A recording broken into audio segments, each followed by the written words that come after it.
So hello everyone, this is the bonus video of गुनाहों का देवता। तो इसमें हम स्टोरी की बात नहीं करेंगे, इसमें हम ये बात करेंगे कि बुक थी कैसी। तो जो लोग कहते हैं कि बहुत मूविंग नॉवल है, तुम दीवार की तरफ देखोगे, तो हाँ, ये तो हुआ। जब सुधा की शादी हो गई तो उस मोमेंट पे मैं बहुत रोई, मतलब बहुत ज़्यादा ही रोई कि मेरी बहन के साथ कुछ गलत हुआ है। और जब शी इज़ डेड, लाइक वो जिस तरह से, मतलब नॉर्मली अगर मर जाती तो शायद उतना दुःख नहीं होता, पर जिस तरीके से पागल होके वो गई, तो वो भी मुझे काफ़ी टचिंग लगा और मैं बहुत रोई उस पे भी।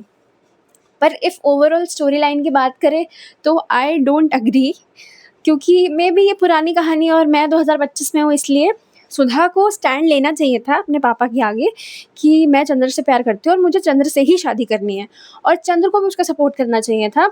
बट ठीक है, उस टाइम पे नहीं होता होगा। और इन केस शुक्ला जी नहीं मानते, यार ऐसा कौन सा बाप है जो अपनी बेटी की खुशी नहीं चाहेगा। पर फिर भी हम केसेस देख ही रहे हैं हमारे सामने आज भी।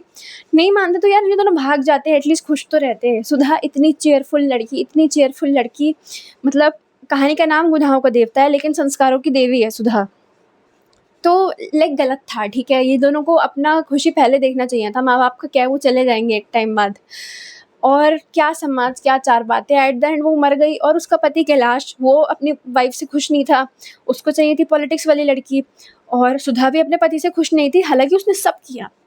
और उसके लाइक लास्ट मोमेंट्स में भी उसका हस्बैंड उसके साथ नहीं था, मतलब सुधा को कोई खुशी मिली ही नहीं उसके जीवन में। उसके साथ बस एक ही चीज़ अच्छी हुई कि बिनती, उसकी बहन, बहुत अच्छी थी, और उसकी बेस्ट फ्रेंड गेसु। बस ये 2 लोग थे जो सुधा के साथ कुछ अच्छा हुआ। बाकी Chandra is not a decent guy, जैसा हमें स्टार्टिंग में देखने को मिलता है। मुझे चंद्र बिल्कुल पसंद नहीं आया। उसने सिर्फ़ अपनी नीड्स के हिसाब से देखा कि स्टार्टिंग में तो चलो सुधा थी, तो उसके साथ हँसी मज़ाक कर रहा है, फिर सुधा चली गई, फिर बिनती से हँसी मज़ाक कर रहा है, ठीक है? फिर बिनती से भी लड़ाई हो गई, तो फिर पम्मी के साथ लगा हुआ है। मतलब उस बंदे ने लिटरली किसी एक से भी अगर वो कमिटेड हो जाता ढंग से, तो शायद मुझे लगता है कि हाँ भाई, ये है, कुछ तो है। पर I don't like Chandra at all. I don't like doctor Shukla, मतलब बहुत ही दोगले इंसान हैं। बाकी पहले तो मुझे लगा था कि डॉक्टर शुक्ला ना बहुत ही फॉरवर्डिंग पर्सन होंगे। स्पेशल बिनती को गाँव से बुला के उन्होंने बिनती की पढ़ाई पूरी करवाई। उसको सुधा अपनी बेटी को गाँव से बुलाया, उसकी पढ़ाई पूरी करवाई। लेकिन निकले तो वो भी गलीच ही। तो क्या ही बोले, जब वो दिख रहा था कि मेरी बेटी के चेहरे का नूर सारा उड़ता जा रहा है, तो क्यों नहीं उन्होंने उसको अपने घर बुला लिया? क्यों नहीं एक बार उसको अपने पास बिठा के पूछा कि बेटा क्या प्रॉब्लम है तेरे को, मैं हूँ, तेरा बाप है तेरे साथ। बट ऐसा कुछ भी नहीं हुआ। तो इसीलिए मुझे नहीं उतना रिलेटेबल लगी ये स्टोरी। बाकी हाँ, क्या मैं इसे दोबारा पढ़ूँगी?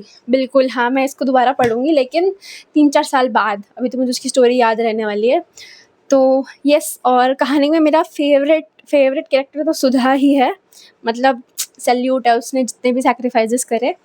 तो यो, बाय-बाय। इसके अलावा कोई ऐसी नॉवल हो जो आपने खुद पर्सनली पढ़ी हो, या कुछ पता हो फ़ेमस कि उसकी स्टोरी भी बहुत मूविंग है, तो प्लीज़ रिकमेंड करो कमेंट सेक्शन में। बाकी मैंने अब तक बोला नहीं, अब बोल रही हूँ।